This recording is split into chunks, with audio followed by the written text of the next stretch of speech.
queridos amigos e amigas, começando agora mais um Lado a Lado. E olha só que sorte a minha, contando com a sua companhia. No programa de hoje, nós vamos saber mais sobre a NR1, norma regulamentadora do Ministério do Trabalho, que trata da segurança e da saúde no trabalho. Para nos ajudar com esse assunto, eu convidei para o programa de hoje as psicólogas Elisete Guarnieri Baldi e Daniele Copriva Taira, que são da Talentize Pro Resulte, consultoria em gestão de pessoas e negócios. Bem-vindas! Obrigada. Bem-vinda, Elisete, bem-vinda, Daniele, prazer ter vocês aqui. Prazer é nosso, agradecemos pelo convite. Então vamos falar de NR1, que é um assunto que está inquietando muito aí as pessoas que trabalham assim no setor de RH, né, os gestores, os administradores, mas a NR1 não é uma norma nova, né? Ela é de 1978. Por que agora está causando essa inquietação aí? A NR1 está tirando o sono de muitos empresários, né? Alguns entendem que é mais burocracia, né, para ser tratada dentro do ambiente organizacional. Mas como você disse, a NR1 ela existe desde a década de 70, né? Começou lá naquela época com 28 NRs, hoje nós estamos com 38 NRs, né? E as NRs elas tratam, né, de cuidados de segurança, né, da segurança e da saúde dos funcionários. O que tem causado muita inquietação nas empresas foi as mudanças, né, do documento PPRA para o PGR, né? Então, antigamente, as empresas eram obrigadas a ter o PPRA, era um documento que a gente brinca que ele era visto quando ele tinha que ser elaborado ou reelaborado, né? Ele era engavetado e lá ficava. E agora, com a obrigatoriedade do PGR, ele é um programa que tem que ter... a gente comenta que é um programa vivo, né? O PPRA é o Programa de Redução de Riscos Ocupacionais. Era esse, o nome dado a esse documento antes de 2019. Em 2019, ele passou por uma adequação, né? E agora esse documento é chamado de PGR, Programa de Gerenciamento, né, dos Riscos Ocupacionais. E o que está trazendo a maior inquietação disso tudo, né, é a inclusão dos riscos psicossociais. Antes, no PPRA, eram tratados riscos físicos, químicos, ergonômicos, de acidente, enfim, os que são mais, de maneira comum, tratados dentro da empresa. E que atingem mais o corpo físico. Isso, exatamente. Então, riscos de acidente, ergonomia, né? A NR17, ela foi muito, muito falada nas questões de ler, de problemas relacionados ao corpo mesmo. E agora, com a vinda, né, da necessidade de se avaliar os riscos psicossociais, falar de problemas psicossociais, psicológicos, né, ainda tem um certo preconceito. As pessoas ainda têm, mas eu vou no psicólogo, vão achar que, né, que eu não tô tão bem, um psiquiatra então, né. Então, ainda existe esse preconceito. Existe. E quando nós levamos esse assunto, quando esse assunto é tratado dentro da empresa, a gente costuma falar que é como se a gente estivesse falando do íntimo da empresa, né? A impressão dos gestores e dos empresários é que a gente vai mexer numa ferida, né, muitas vezes. Mas que, se caso existam, né, se no levantamento de riscos elas existirem, elas precisam ser tratadas porque isso tem um impacto muito negativo nos resultados da empresa. E a preocupação dos empresários, dos gestores aí, é também por conta de que mexe com a estrutura, tira da zona de conforto, tem que providenciar, tomar outras providências, isso também conta? Conta muito, né, Mirna? Os empresários, os líderes, de uma forma geral, eles se preocupam de ter mais trabalho, né? Eles sempre falam, eu vou ter mais trabalho, vem mais obrigatoriedades, né? Como se fosse um fardo mesmo. E, de fato, muda um pouco a estrutura de como a gente se relaciona com os nossos colaboradores. Então a gente passa a ter uma agenda, né? A gente se brinca, né? Tem na agenda da liderança cuidar de gente. Então o que antes era fluido, não, você faz gerenciamento, né? Você cuida das pessoas? Cuido, claro. Como? Eu falo bom dia, né? Não é mais isso, né? Então quando a gente chega nas empresas e fala, lá vem mais trabalho. Não é, né? É só cuidar do bem mais precioso que traz todo o resultado para a empresa, que são as pessoas. E o que são esses riscos psicossociais, exatamente? Os riscos psicossociais são riscos provenientes do ambiente de trabalho, né? Que podem ser demandas, né, exageradas, de carga horária, você disse. De carga horária, de metas, de cumprimento de metas, uma liderança tóxica, enfim, tudo que pode, dentro do contexto do trabalho, ocasionar algum tipo de dano, né, no trabalhador, né, dano relacionado à saúde física e psíquica também, né? A gente não pode falar das duas coisas separadas, né?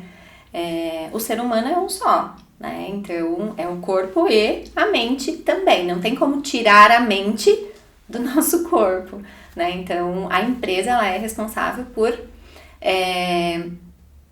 fazer com que o ambiente de trabalho seja um ambiente saudável e que as pessoas entrem saudáveis e saiam desse ambiente saudáveis.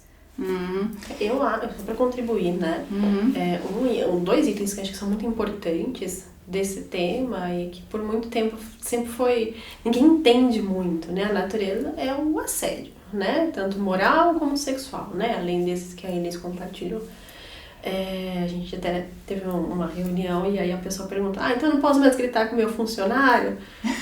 Já não podia, né? Há muito tempo, né? Ainda. Então, a gente vem de uma história, né? Se a gente for pensar em história do trabalho, né? Do ambiente de trabalho, de quando começamos nesse mundo, né? E como estamos hoje. Já não podia, mas antes era velado, é assim mesmo que funciona. Mas a gente vê que cada vez mais, né, Elisa, a carga, o peso que isso leva para a pessoa é muito grande. De eu chegar no ambiente onde eu tenho uma liderança abusadora, né, que me humilha, que causa constrangimento. Então, esse é sempre um grande ponto que a gente acaba encontrando, infelizmente, dentro das empresas. Na verdade, isso nunca pôde, né? O assédio moral e sexual, ele acaba sendo tratado de uma forma até jurídica, né? O RH normalmente sabe, né? Chega até o RH o que acontece, mas em relação a isso, o RH, ele atua com a liderança, né? No treinamento, no desenvolvimento, na adequação da cultura daquele líder para a cultura da empresa, né? Então, como que é a cultura dessa empresa? O assédio é aceito, né? Ou não? A empresa já tem uma cultura de que isso não é aceito de maneira alguma, e se alguma liderança, por algum motivo, assediar moralmente, sexualmente, ele vai ser punido no sentido de responder por essa atitude, né? Então, em relação ao RH, a consultoria, né, a esse braço, nós orientamos e atuamos mais na conscientização, no treinamento da liderança. Mas quando isso acontece, né, alguma atitude sempre tem que ser tomada, né? É muito difícil a empresa permanecer com um líder, conseguir permanecer com um líder que causa, né, um problema na equipe aí em relação ao assédio, porque não adianta, né? Assédio moral ou sexual, ele traz Respeitar as outras pessoas não é só no trabalho, é para toda a vida, né? Para todas as relações, não é? E com essa NR1, a empresa vai ter que criar um novo departamento. Que estrutura ela vai ter que ter dentro da empresa, ou não vai ser necessário ela ter uma estrutura própria? Na verdade, né, Emília, a gente sempre brinca, né, quando a gente vai nos clientes. A ideia, né, desse movimento, né, hoje a gente tem que fazer o levantamento dos riscos, né, o mapeamento. E a ideia de verdade, o nosso sonho é não encontrar nenhum risco psicossocial. Né? Esse é o nosso mundo ideal. Mas quando a gente olha para as estruturas, eu preciso ter um psicólogo de plantão? Não. Eu posso ter, né, suporte emocional, eu posso ter programas que incentivem isso. Mas a gente lida muito com o desenvolvimento de pessoas. Então, a maior parte, né, a gente estava falando um pouquinho, né, do assédio e tudo mais, por vezes quando isso já é identificado, sim, né, nós como consultoria, como RH, a gente encaminha, né, o funcionário para acompanhamento, para suporte emocional, um psicólogo, psiquiatra, enfim, né, para fazer o acompanhamento e o acolhimento dele. Mas para outros itens que muitas vezes trazem, por exemplo, a gente chega numa empresa e tem metas que nunca são alcançadas, né? Eu não preciso criar um novo departamento, mas eu preciso, como RH, como gestão, como diretoria, olhar para essas metas. Então, gera alguns ajustes, mas não necessariamente eu preciso de uma mão de obra extra, né? Eu preciso contratar uma equipe multidisciplinar extra? Não. Né? Então a gente acaba sempre orientando. O gerenciar o que a gente encontra, quando a gente encontra, né, é muito pontual. E não necessariamente pode ter consultorias, assessorias que vão dar suporte às empresas. Mas eu não preciso inflar o meu quadro de funcionários, que esse é um grande medo dos funcionários, né? dos empresários. É uma preocupação grande com isso, né? Na verdade, o levantamento de riscos ocupacionais, né, ele começa na elaboração do gerenciamento de riscos psicossociais, do programa, né? E esse programa, ele tem que acontecer em todas as empresas, independente do número de funcionários. Então, normalmente, uma empresa pequena, ela tem uma assessoria de um técnico de segurança, que elabora esse documento, que avalia se a empresa tem condições, né, de ter ali pessoas que trabalhem o dia todo e cheguem, né, com segurança, permaneçam com segurança e finalizem o dia íntegros, né, com saúde e segurança. Então, normalmente ele começa dessa forma. O técnico de segurança entende que há nessa empresa, independente do número de funcionários, um problema psicossocial. Já que o tema é psicossocial, a gente vai focar no psicossocial. Ou ele pode pedir ajuda para o RH, ou para uma consultoria, ou ele mesmo pode identificar, dependendo do nível de envolvimento que ele tem ali com o dono dessa empresa, ele pode identificar e tentar tratar isso. O que não pode, né, que a gente brinca, é colocar a sujeirinha debaixo do tapete, porque alguém vai ser prejudicado. E quando a gente fala alguém, não é somente o funcionário, porque os resultados da empresa são prejudicados.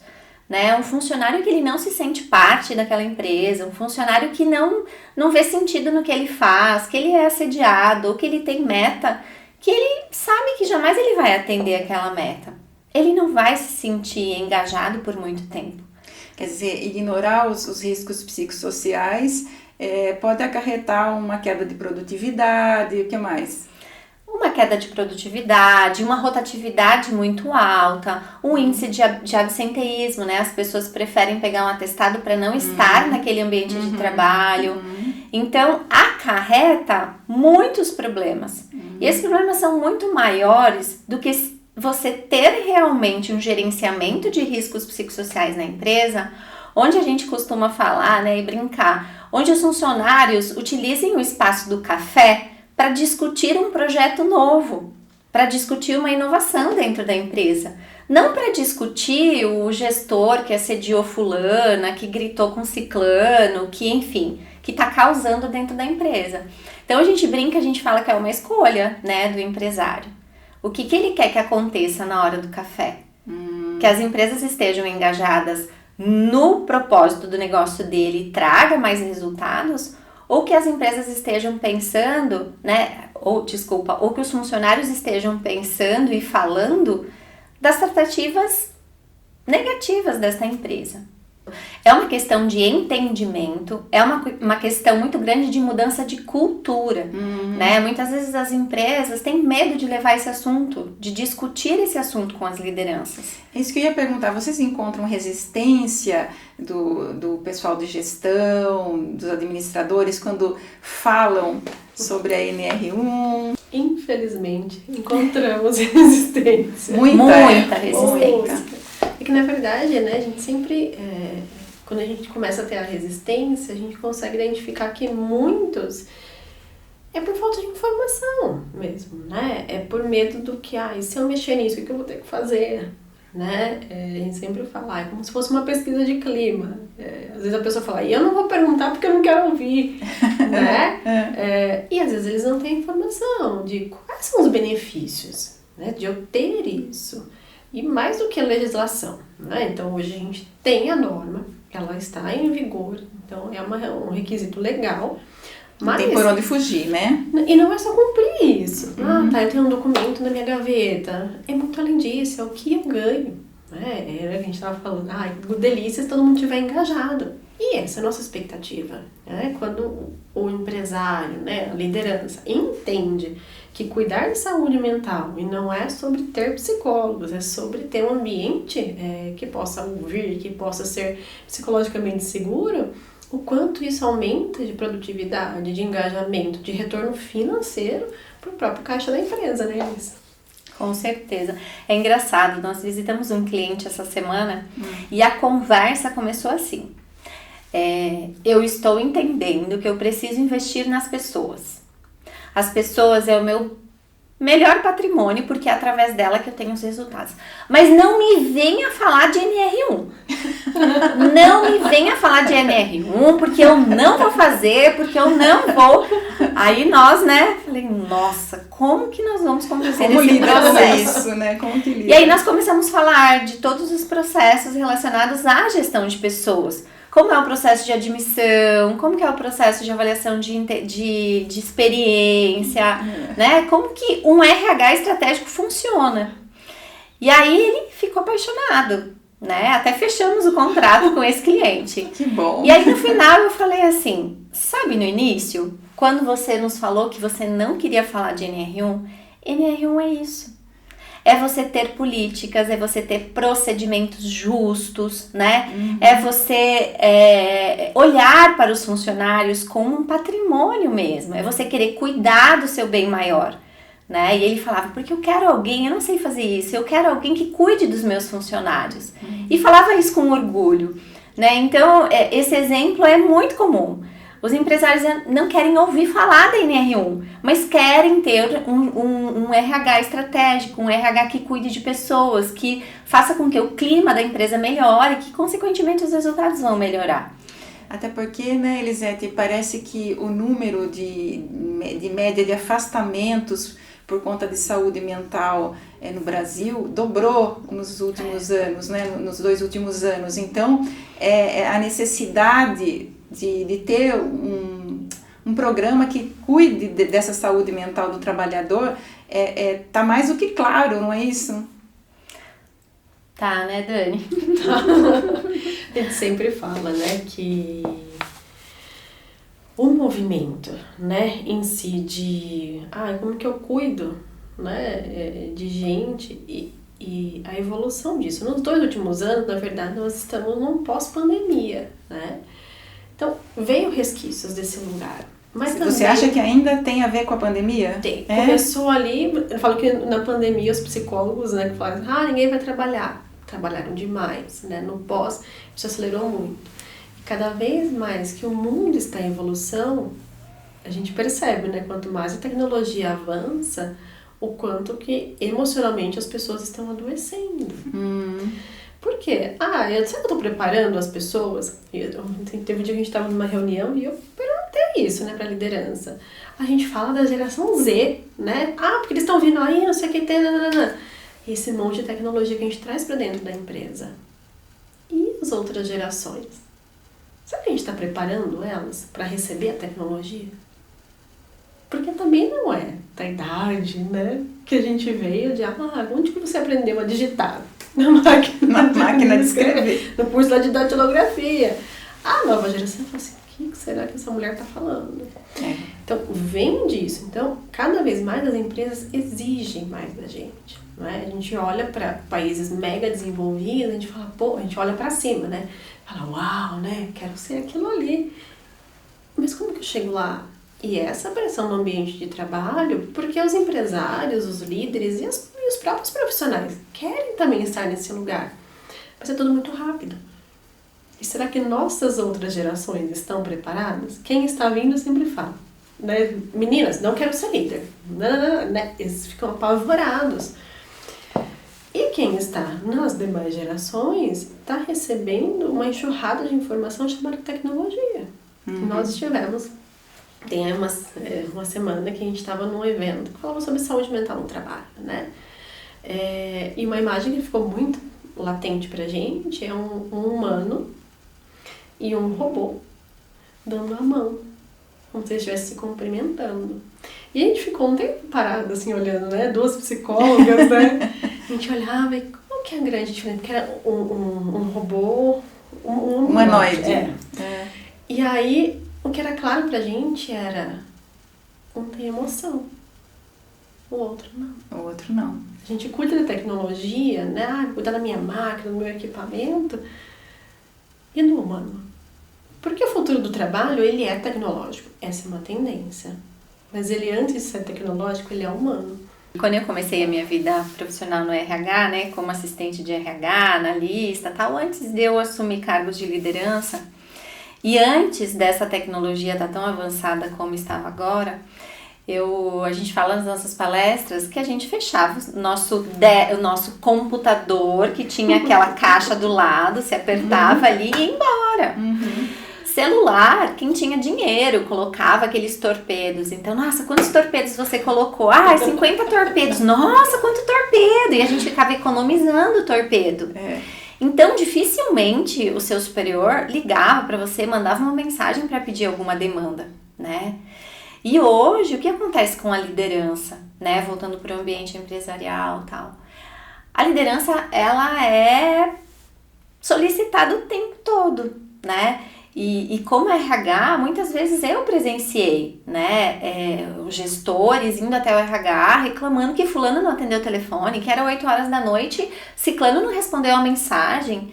Então, assim, isso adoece, né? Porque muitas vezes o profissional, ele tem a pressão do dia de trabalho, ele vai embora, ele tem a pressão da família, Sim, né? sim. De uma mãe que tá lá fazendo janta e que pede pro pai ficar um pouco com o filho, dar uma atenção, mas ele tem que responder ali, né? Então, é difícil dar conta de tudo. E se a liderança for uma mulher, então...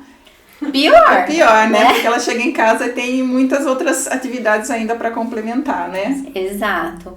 E antes a gente parecia que tinha tempo para tudo. Eu saía do trabalho, ia pra academia, ia pro mercado. Quando eu olhava era 8 horas da noite ainda. Né? Hoje a gente tá no mercado respondendo, né? Hoje, como consultora, a gente responde os nossos clientes, mas como funcionária também, né? No ano passado eu ainda era funcionária e era assim o tempo todo.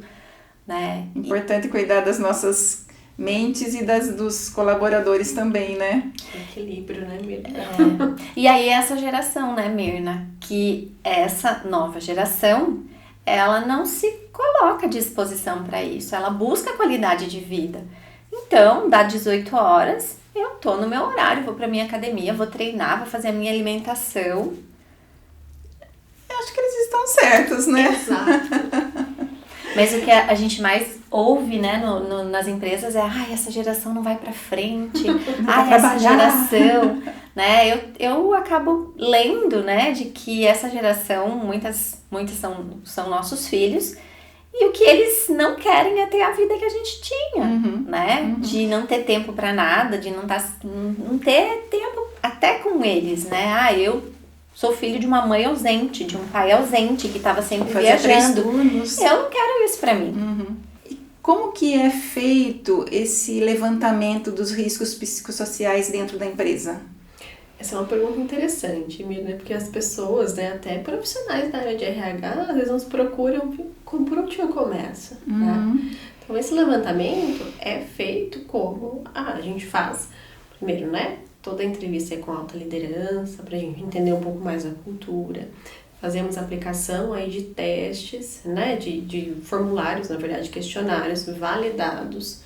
A gente sempre fala que não é recomendado, né, pelos fiscais do trabalho, criar, né, questionários e aplicar sem metodologia, sem algum histórico. Então a gente faz essa aplicação.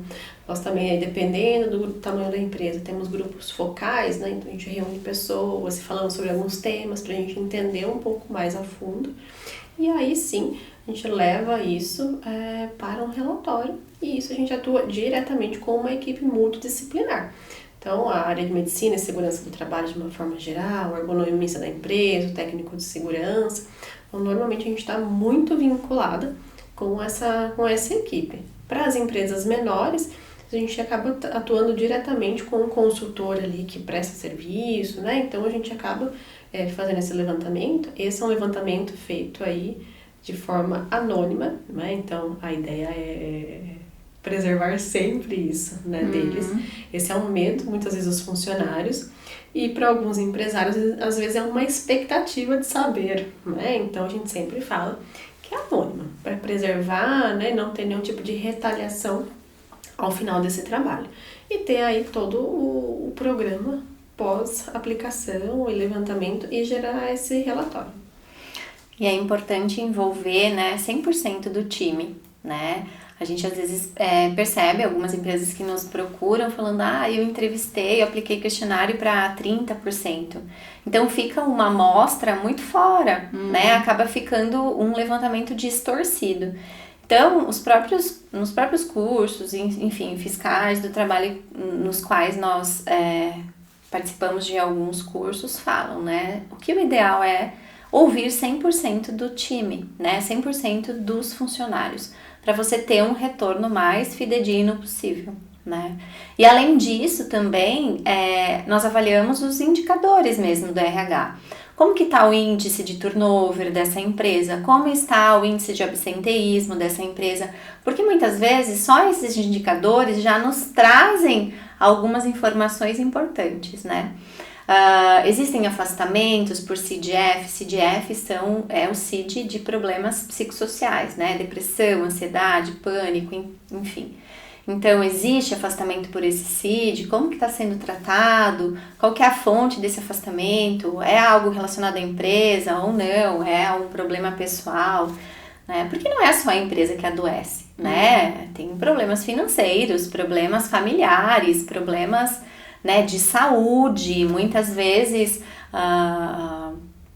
pessoas que não têm uma alimentação correta, isso também impacta, né, no psicológico, né? Então também não é só falar, né, falar que os problemas psicológicos só acontecem no ambiente de trabalho, que esse é um dos principais medos dos empresários, né?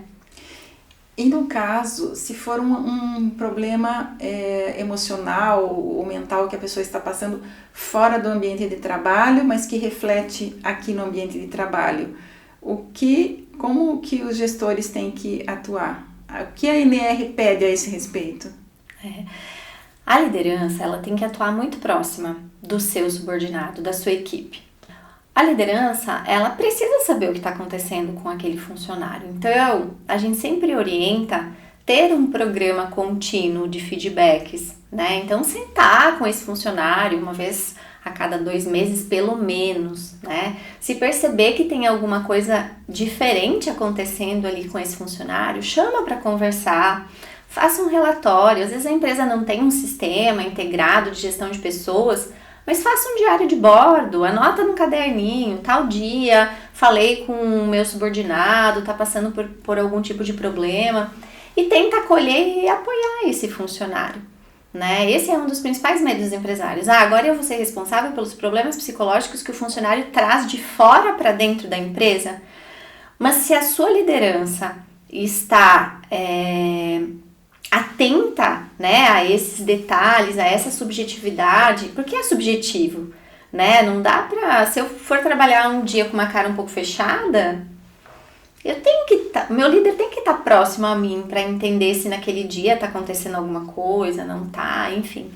Então, a nossa dica é prepare a liderança, né, para que esse acompanhamento seja feito e que, se for um problema pessoal, isso seja identificado, que a empresa possa ajudar de alguma forma, né? Mas que fique ali entre liderado e funcionário, claro que esse problema não é decorrente da empresa, E todos nós estamos expostos a qualquer tipo de problema fora, dentro da empresa. Somos humanos, né? Sim. Gente, agora eu queria que vocês falassem um pouco da consultoria que vocês prestam, né? Da Talentize, como é que funciona, o que vocês oferecem. Bem, a Talentize, ela nasceu de 3 psicólogas que tiveram a vida toda, né, envolvidas em RH estratégico, em grandes empresas, a maioria delas focadas na construção civil, que é onde tudo acontece, né. Nós, as 3, sempre atuamos, né, nesse RH estratégico. E é você, Elisete, Dani e a Liriane. Liriane. Isso. Rapidinho, assim, a Liriane era a nossa gerente de RH no início da nossa carreira, né? Eu era da área operacional, participei de um processo seletivo interno, a Dani também participou de um processo seletivo, nós éramos ali assistentes, fomos crescendo, nunca perdemos o contato uma com a outra, né? E aprendemos muito com a Liriane, a gente costuma falar que ela é a nossa mentora, a nossa mãe, tia, irmã, enfim, tudo. É uma profissional muito estratégica também, participou, né, ficou muito tempo atuando em grandes empresas. E nós resolvemos estruturar a Talentize e prestar consultoria em pequenas e médias empresas que queiram, né, ter um RH mais estratégico. Não somente aquele RH que atua com folha, com pagamento, com ponto, mas aquele RH que olha para um negócio e ajuda, né, os gestores, a liderança a chegar nos resultados desejados através do desenvolvimento das pessoas. Então, nós somos uma consultoria de gestão de pessoas e negócios, né? Todo resultado vem de pessoas, né? Então, a gente procura atuar de forma a avaliar os talentos, né? Fazer com que os talentos entreguem da melhor forma no melhor local. Muitas vezes a gente vê um talento que não está performando, quando a gente vai avaliar esse talento, ele não está num lugar onde ele... onde ele poderia colocar o talento dele de melhor forma. Isso, não é uma atividade que ele se identifica, ele está aí fazendo porque foi colocado, mas de repente ele descobre que o dom, né, dele é outro, que a área dele é outra, e aí a gente percebe que ele acaba florescendo, performando muito melhor e crescendo profissionalmente. E para os empresários, gestores que estão aí preocupados com a implantação dessas novas normas da NR1, como pode entrar em contato com a Talentize? Tem Instagram? Temos o Instagram, temos o LinkedIn. Como é que tá no Instagram? @TalentizeProResult. É isso. @TalentizeProResult, no LinkedIn também, né? TalentizeProResult. Nossos contatos e tudo mais, eles podem mandar. Tem também o e-mail, que é talentize@talentize.com.br. Muito bom.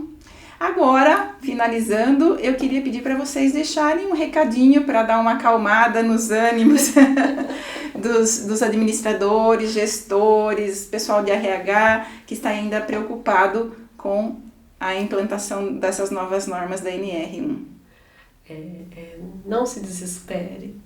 Como eu falei antes, né? A ideia é não encontrar nada disso, não é que a gente veio falando aqui.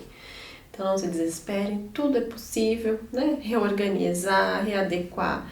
Então temos um tempo, foi prorrogado aí algumas datas, a gente tem aí um ano para a gente trabalhar bastante e tá tudo certo, né? Eu falo que cuidar de gente é cuidar de resultados, né? Porque pessoas cuidam de resultados. Então, faz parte dessa jornada de empreender no nosso Brasil. E tem mais um ano aí para implantar, né? Temos. Então, eu queria agradecer a presença de vocês, todos esses esclarecimentos que vocês nos trouxeram aqui hoje. Obrigada, Elisete, obrigada, Dani. Levem meu abraço para Liriane também, tá bom? Nós que agradecemos, Mirna. Foi um prazer falar desse assunto. Obrigada, viu? Obrigada. E obrigada a você que nos acompanha aqui pelo YouTube ou pelo Spotify. Beijo no coração. Sexta que vem eu tô de volta.